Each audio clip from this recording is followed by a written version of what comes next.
तो चलिए बच्चों, अपन स्टार्ट करते हैं application of integral. Application of integration बोल सकते हो। तो जरा देखो बच्चों, यदि मान लीजिए यहाँ पर अपन y इज इक्वल टू बोलते हैं फंक्शन ऑफ x, मतलब y की वैल्यूज किस पर डिपेंड कर रही है, x पर। तो यदि मान लीजिए जैसे जैसे x चेंज हो रहा है वैसे वैसे y चेंज हो रहा है, और मान लीजिए इस तरीके से कुछ ग्राफ बना हुआ है। अब x की डिफरेंट वैल्यू रखने से हमको y की वैल्यूज मिल रही है, तो डेफिनेटली ये जो ग्राफ अपन बोलेंगे वो एक्चुअल में क्या है, y is equal to F X. अब यहां पर ये मान लीजिए x1 और ये x2, यहां से लेके यहां तक आपको जो एरिया है वो फाइंड करना है।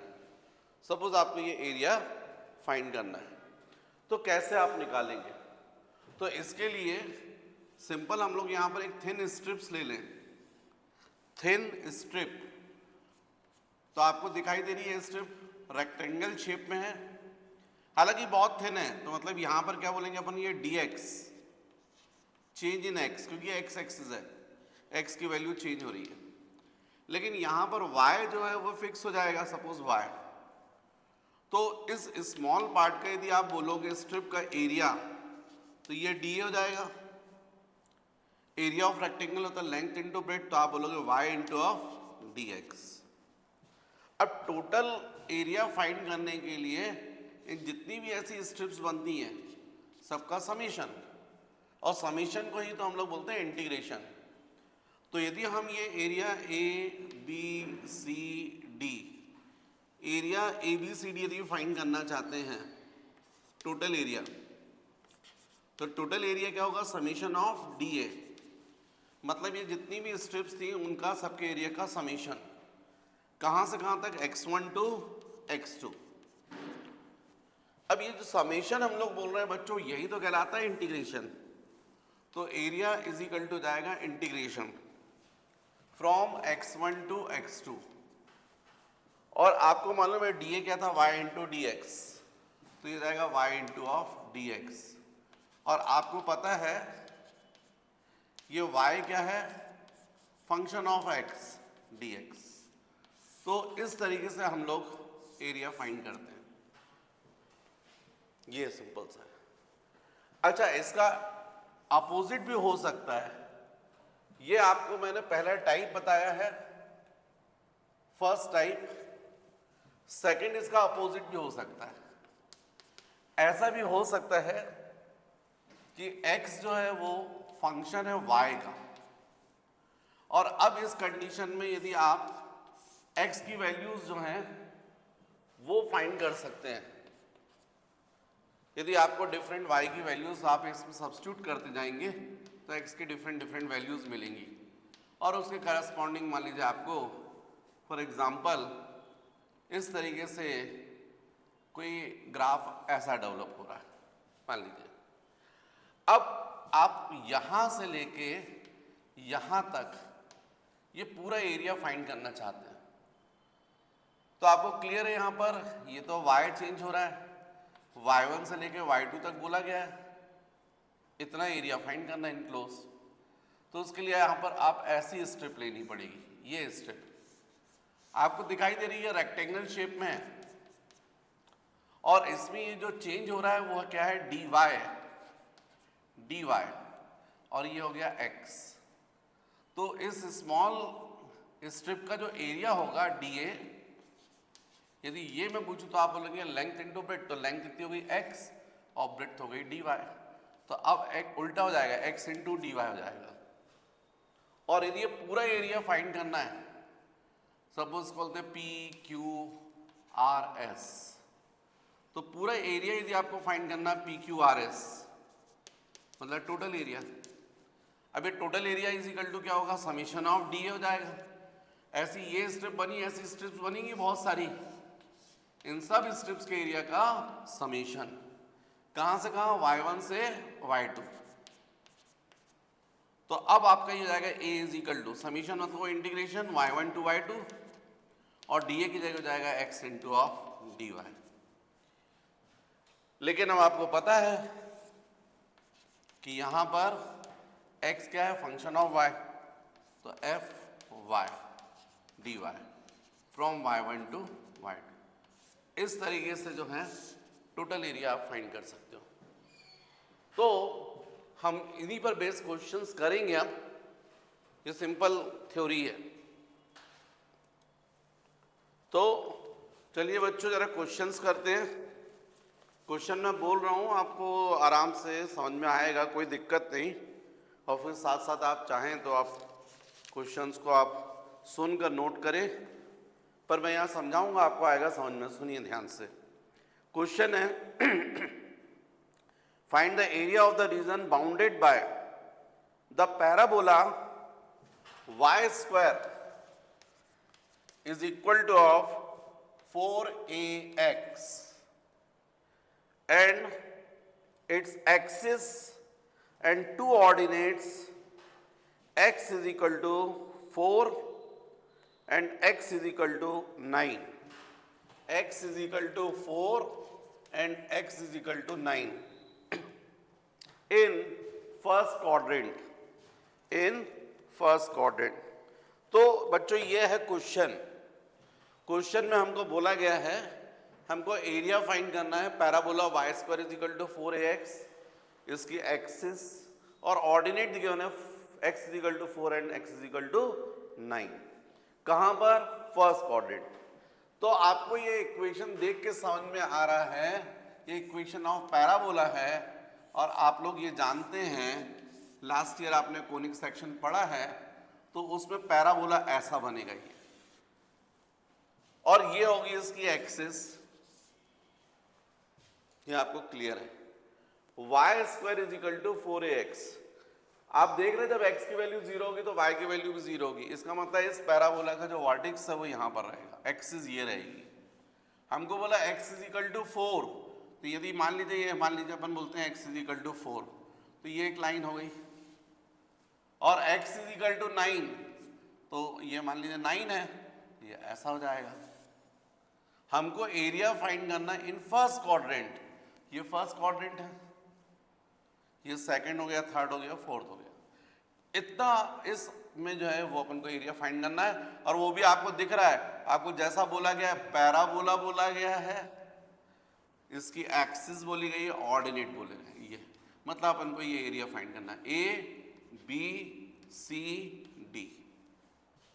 जैसा आपको मैंने थ्योरी पढ़ाई थी उसके हिसाब से आप समझ गए हैं कि डेफिनेटली यहाँ पर स्मॉल स्टेप होगी जिसकी होगी हाइट y और ये जाएगा dx।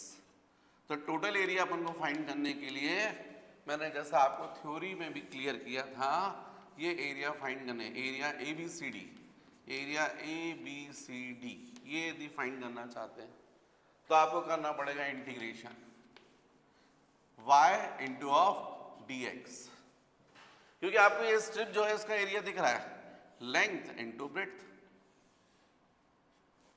इसका आ जाएगा। और फिर इसी का समेशन, मतलब यहां से लेके यहां तक मतलब लिमिट्स हो जाएंगी x is equal to 4, x is equal to 9, यहां तक फर्स्ट क्वाड्रेंट। तो x is equal to of 4 to x is equal to of 9। तो आप यहां पर 4 9 भी लिख सकते हो। अब ये जाएगा 4, ये जाएगा 9 and y is what? Function of x। तो 4ax dx,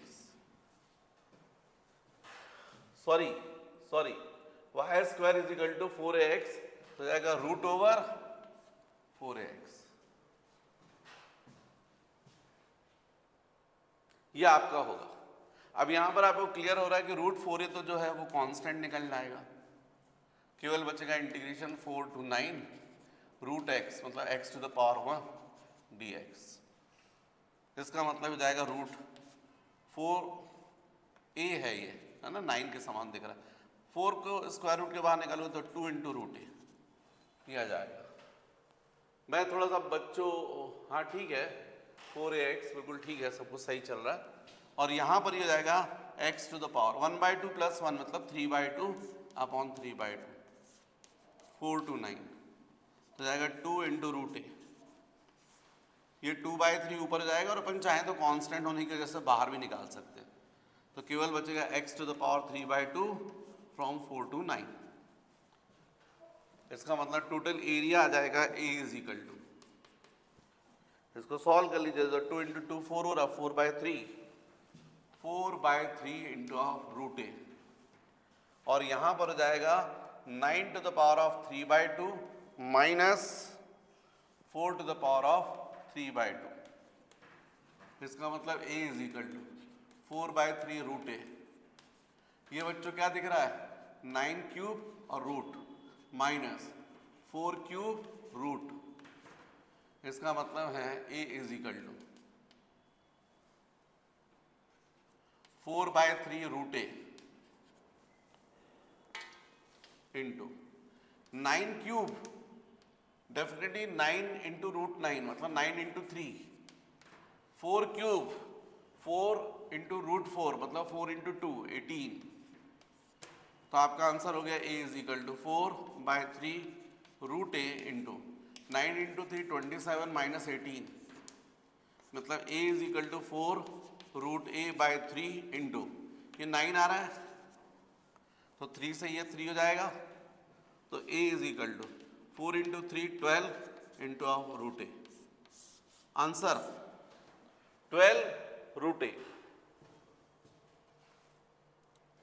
बच्चों कैलकुलेशन मिस्टेक हुई है, इसलिए आंसर नहीं आ रहा है, ये 4 क्यूब था ना, तो डेफिनेटली यहां पर 4 स्क्वायर का 4 बाहर आएगा और रूट 4 का 2 होगा, तो 4 इंटू 2 कितना होना चाहिए 8, तो यहां पर 8 आना चाहिए था, ये 8 आना चाहिए था, तो 27 माइनस 8,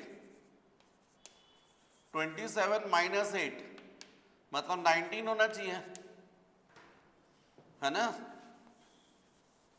19, अब 19 इंटू 4 76/3 इंटू रूट ए, ये आंसर है, एक्चुअली में कैलकुलेशन मिस्टेक हो गई थी।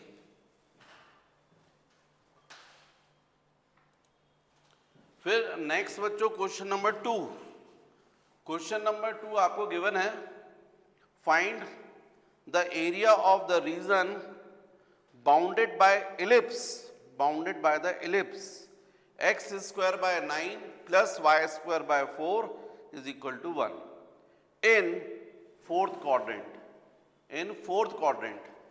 ये क्वेश्चन है, मतलब आपको एकदम सिंपल समझ में आ गया, लास्ट ईयर आपने कोनिक सेक्शन पढ़ा था, तो आप सबको पता है इलिप्स का जो इक्वेशन होता है X square by A square plus Y square by B square is equal to 1, और आपको दिख रहा है यहाँ पर a जो है वो ग्रेटर है b से, यदि इसको कन्वर्ट करोगे 9 को तो क्या आ जाएगा 3 square, a is equal to कितना जाएगा 3 और b is equal to of 2, और क्लियर दिख रहा है कि a जो है वो ग्रेटर है 2 से, मतलब ये तो क्लियर हो गया कि यहाँ पर जो इलिप्स बनेगा वो हॉरिजॉन्टल इलिप्स बनेगा इस तरीके से, जिसमें a की वैल्यू क्या रहेगी 3।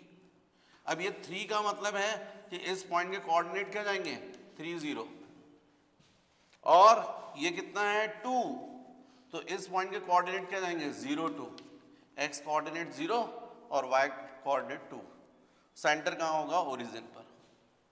हमको एरिया फाइंड करना फोर्थ क्वाड्रेंट में, यहाँ पर ये वाला एरिया, ये एलिप्स इतना एरिया कवर कर रहा है इससे कोऑर्डिनेट से, तो ये देखिए आप इसको आप स्ट्रिप ले सकते हैं जिसके हाइट लेंगे y और ब्रेड्थ क्या ले लेंगे आप dx, तो एरिया यदि आपको ये पूरा फाइंड करना है तो मान लीजिए O बोल रहा हूँ, इस पॉइंट को A बोल रहा हूँ, इसको मान लीजिए B बोल रहा हूँ, इसको मान लीजिए C, मतलब हमको ये एरिया फाइंड करना है।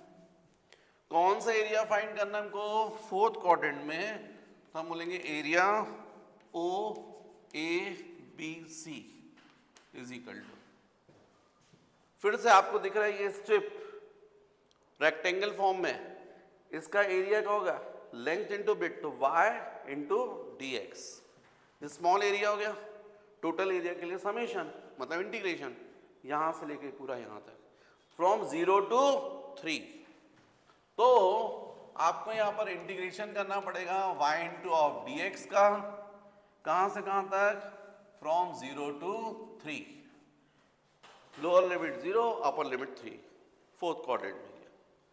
अब क्वेश्चन उठता है कि ये y की वैल्यू क्या होगी, तो इसका मतलब ये हो गया एरिया, तो मतलब a।